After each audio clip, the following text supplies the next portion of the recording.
بسم اللہ الرحمن الرحیم نحمدہ ونصلی علی رسول الکریم اما بعد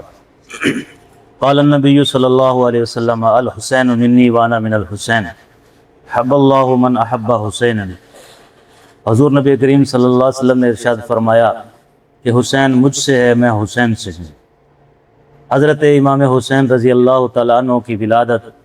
غالباً 3 ہجری میں ہوئی ہے۔ حضرت علی کرم اللہ وجہ، حضرت فاطمہ الزہرا رضی اللہ تعالیٰ عنہ جگر گوشہ رسول صلی اللہ علیہ وسلم، ان کی اولاد نرینہ پیدا ہوئی امام حسن اور امام حسین، تو ان کے نام بھی اللہ تعالیٰ نے خود تجویز فرمائے۔ حضور نے فرمایا کہ یہ نام اللہ نے ان سے پہلے کبھی کسی کے نہیں رکھے، اولاد آدم میں سے کسی کے بھی یہ نام نہیں ہوئے، تو جو اللہ تعالیٰ نے خاص انہی کے لیے چنے ہوئے تھے، حضرت امام حسن اور امام حسین، دونوں کو ملا کر پھر ہم حسنین کریمین کہتے ہیں۔ حضرت امام حسین رضی اللہ تعالیٰ عنہ کی جتنے بھی فضائل ہیں، مناقب ہیں، بے شمار ہیں۔ ان میں سے سب سے بڑی جو فضیلت ہے وہ یہ ہے کہ حضرت امام حسین رضی اللہ تعالیٰ عنہ صحابی رسول ہیں صلی اللہ علیہ وسلم۔ حضور نبی کریم صلی اللہ علیہ وسلم کی گود میں کھیلے ہیں، آپ کو اپنی آنکھوں مبارک سے دیکھا ہے، اور حضور بھی اپنے ان 2 بچے سے بے پناہ محبت فرماتے تھے۔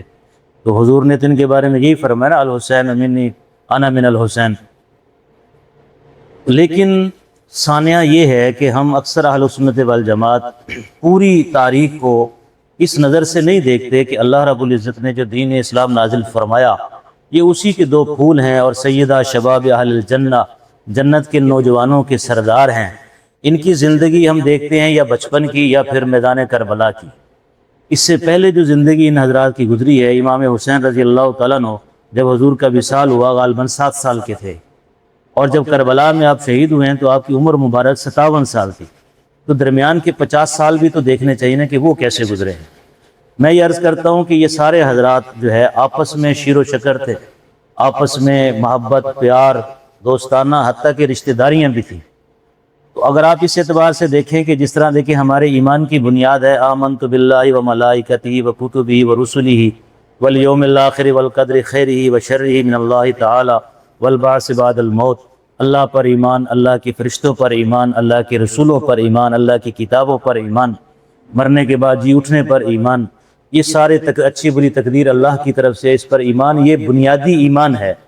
اس ایمان کا تقاضا یہ ہے کہ جتنے بھی انبیاء علیہ السلام تشریف لائے سب ہمارے سروں کا تاج ہیں، آنکھوں کا سرور ہیں۔ جس طرح ان میں سے کسی ایک بھی نبی کا انکار یہ کفر ہے،